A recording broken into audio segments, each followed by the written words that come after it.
ऋषि पंचमी की व्रत कथा का हम श्रवण करेंगे।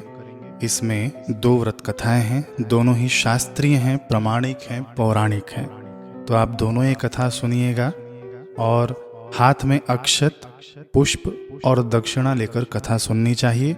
कथा पूरी होने के बाद आप इस दक्षिणा को जो हाथ में लिया हुआ है वो भगवान के आगे समर्पित कर दें अथवा तो सप्त ऋषियों के आगे रख दें उसे। कथा श्रवण करने के लिए सबसे पहले आप लोग स्वच्छ होकर बैठे हैं, हाथ मुंह धोकर बैठे हैं तो सही है, नहीं तो आप हाथ मुंह धोकर कुल्ला करके बैठें और ध्यान पूर्वक इस कथा का श्रवण करें। एक समय राजा शीताश्व धर्म का अर्थ जानने की इच्छा से भगवान श्री ब्रह्मा जी के समीप गए और उनके चरणों में शीश नवाकर बोले कि हे आदिदेव, आप समस्त धर्मों के प्रवर्तक और गूढ़ धर्मों के जानने वाले हो। आपके मुख से धर्म चर्चा श्रवण कर मन को महान शांति मिलती है, भगवान के चरण कमलों में प्रीति बढ़ती है। वैसे तो आपने सदा नाना प्रकार के व्रतों के विषय में उपदेश दिए हैं। अब मैं आपके मुखारविंद से उस श्रेष्ठ व्रत को सुनने की अभिलाषा रखता हूँ जिसके कारण से प्राणी के समस्त जाने अनजाने पापों का नाश हो जाता है।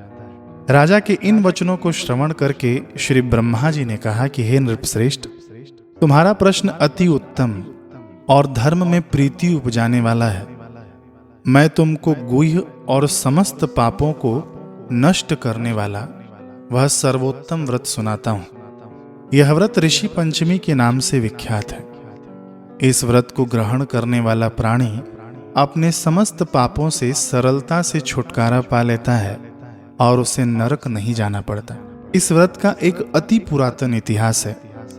उसी इतिहास को अब मैं तुम्हारे सन्मुख कहता हूँ। व्रत का इतिहास बताते हुए ब्रह्मा जी ने कहा, एक समय विदर्भ देश में उत्तंक नामक ब्राह्मण अपनी पतिव्रता पत्नी के साथ निवास किया करता था। उस ब्राह्मण दंपति के परिवार में एक पुत्र और एक पुत्री थी। पुत्र का नाम सुविभूषण था, जो अनेक शास्त्रों का अध्ययन कर बहुत तीक्ष्ण बुद्धि वाला था। उसने अपनी अल्पायु में ही चारों वेदों का अध्ययन कर लिया था। हे राजन, उत्तंक ने अपनी पत्नी के कहने से अपनी पुत्री का विवाह एक सुयोग्य ब्राह्मण कुमार के साथ कर दिया, किंतु विधि का विधान कुछ ऐसा था कि वह कन्या विवाह के होने के पश्चात विधवा हो गई। अब ब्राह्मण कन्या अपने धर्म का पालन करती हुई अपने पिता के यहाँ रहने लगी।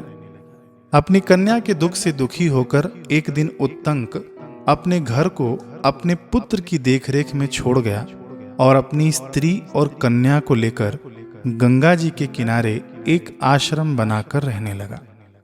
वह वहां वेदों का पठन पाठन करने में व्यस्त हो गया। तब उसके पास कुछ ब्राह्मण कुमार भी वेदों को पढ़ने के लिए आ गए। कन्या अपने धर्म का पालन करती हुई अपना जीवन निर्वाह कर रही थी। वह दत्तचित्त हो माता पिता की सेवा किया करती थी। एक दिन कार्यों से थकित हो वह एक शिला पर आराम करने के लिए लेट गई। थकान अधिक होने के कारण उसको अपने शरीर की सुध न रही। ईश्वर की लीला ऐसी हुई कि अर्धरात्रि के समय यकाएक उसके शरीर में कीड़े उत्पन्न हो गए। शिष्यों ने उसे वस्त्र विहीन तथा उसके शरीर पर कीड़ों को रेंगते देखा तो उन्होंने अपनी गुरु पत्नी को जाकर यह समाचार बताया। अपनी कन्या के शरीर में कीड़े पड़ जाने की बात को सुनकर ब्राह्मणी विलाप करती हुई उस शिला के पास पहुंची। वहां उसकी कन्या सचमुच ही वस्त्र विहीन तथा बेसुध पड़ी थी। उसके शरीर पर हजारों कीड़ों को रेंगते देखकर वह अत्यंत दुखी हुई और चीख चीख कर रोने लगी। इस प्रकार विलाप करते करते वह ब्राह्मणी भी अचेत अवस्था को प्राप्त हो गई।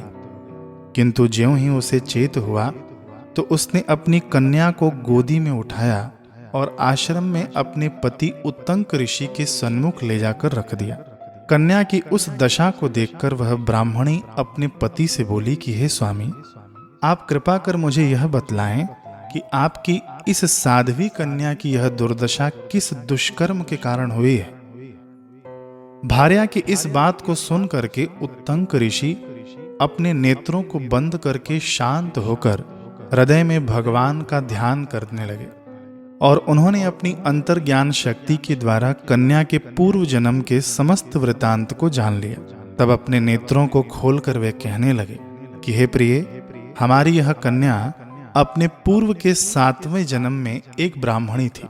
उस समय इसने एक बार रजस्वला होते हुए भी घर के घड़े आदि बर्तनों को छू लिया था। बस उसी पाप के कारण आज इसके शरीर में कीड़े उत्पन्न हो गए हैं। शास्त्रानुसार रजस्वला स्त्री पहले दिन चांडालिन, दूसरे दिन ब्रह्म हत्यारिणी, तीसरे दिन एक धोबिन के समान होती है और चौथे दिन वह स्नान करने के पश्चात शुद्ध हो जाती है। शुद्ध होने के बाद भी इसने अपनी सखियों के साथ ऋषि पंचमी व्रत को होता देखकर भी उसमें रुचि नहीं ली।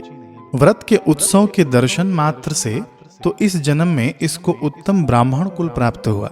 मुनि के इस प्रकार के वचनों को श्रवण कर उनकी पत्नी बोली कि हे स्वामी, जिस व्रत के दर्शन मात्र से ही इसे आपके उत्तम कुल में जन्म तो प्राप्त हुआ, परंतु जिसका तिरस्कार करने से शरीर कीड़ों से भर गया, ऐसे महान और आश्चर्यजनक व्रत को आप कृपा करके मुझे अवश्य बताएं। तब उत्तंक ऋषि आनंदित होकर बोले कि हे भद्रे, यह व्रत समस्त व्रतों में उत्तम है। तुमने इस व्रत की जानकारी चाही है तो समस्त प्राणी मात्र के लिए लाभदायक होगी। इसके प्रभाव से समस्त पापों का नाश हो जाता है। इस व्रत को करने वाला निश्चय ही दैहिक, भौतिक और दैविक तीनों प्रकार के कष्टों से छुटकारा पाता है। व्रत करने वाली स्त्री अपने सौभाग्य को प्राप्त करती है। यह चमत्कारी व्रत भाद्रपद मास के शुक्ल पक्ष की पंचमी के दिन होता है।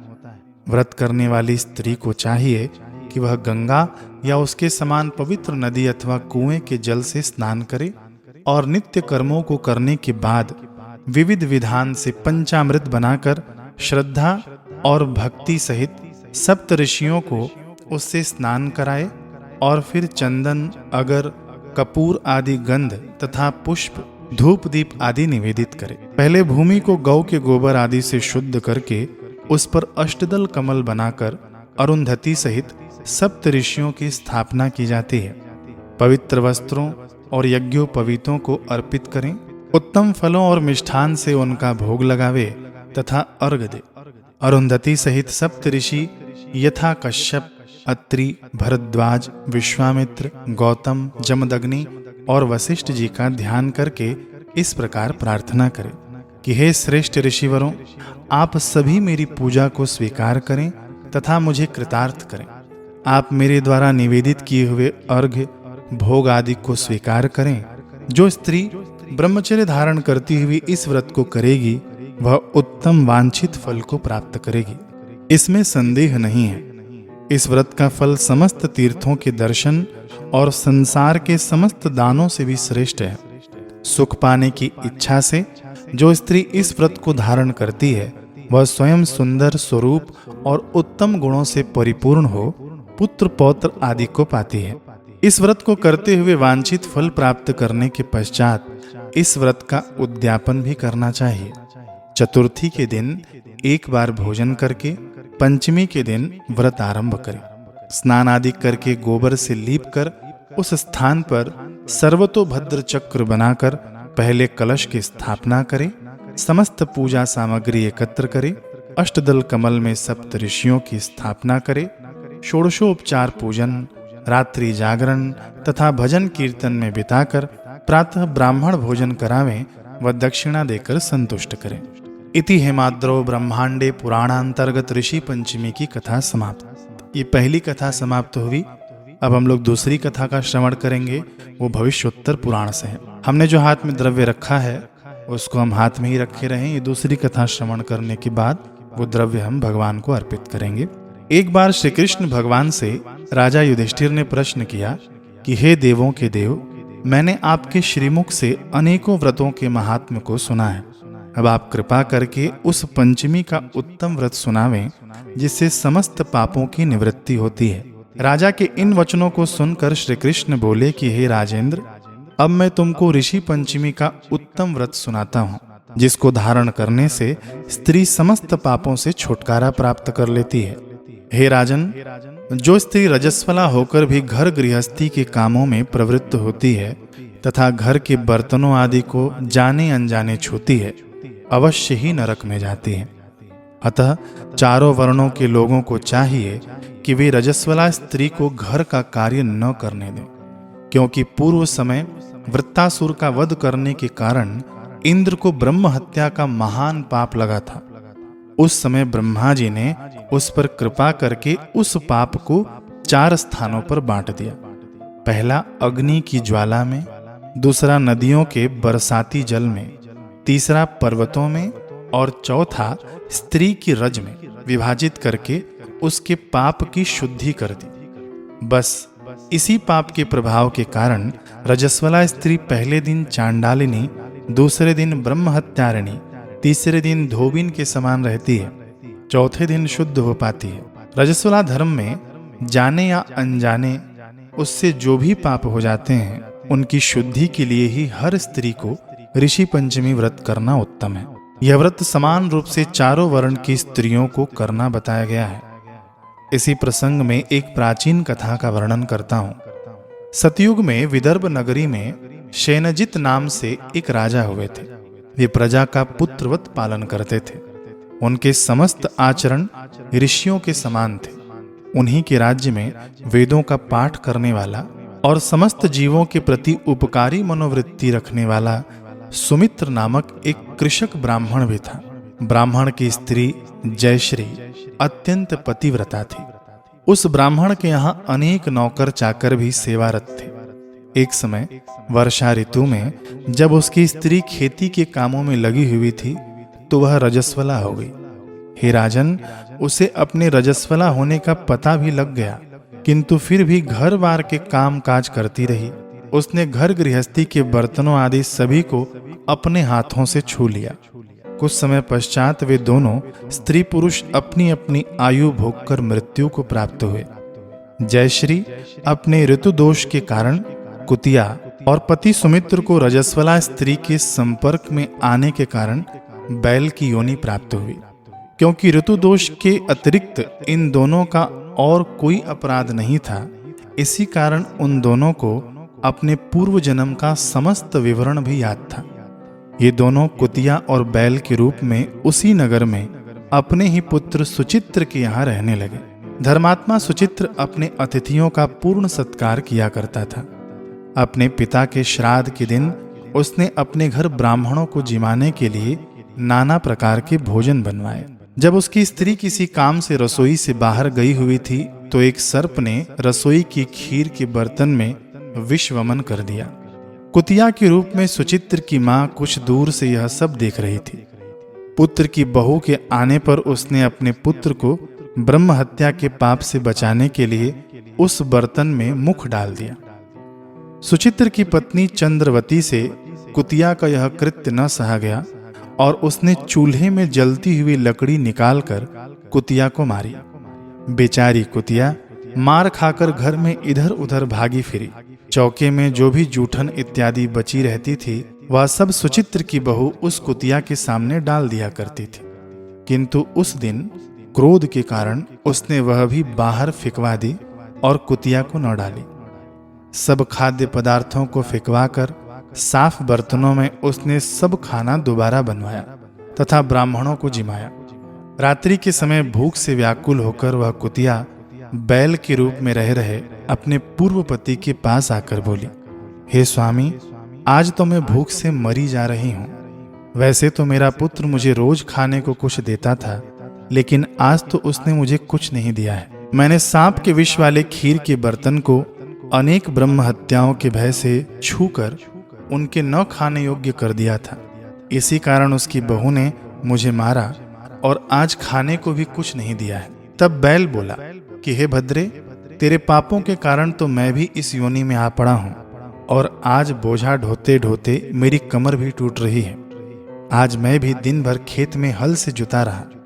मेरे पुत्र ने आज मुझे भी भोजन नहीं दिया और ऊपर से मारा भी खूब है। मुझे इस प्रकार कष्ट देकर उसने मेरे इस श्राद्ध को निष्फल कर दिया है। अपने माता पिता की इन बातों को उनका पुत्र सुचित्र सुन रहा था। उसने उसी समय उनको भरपेट भोजन कराया और फिर उनके दुख से दुखी होकर वह प्रातः वन की ओर चला गया।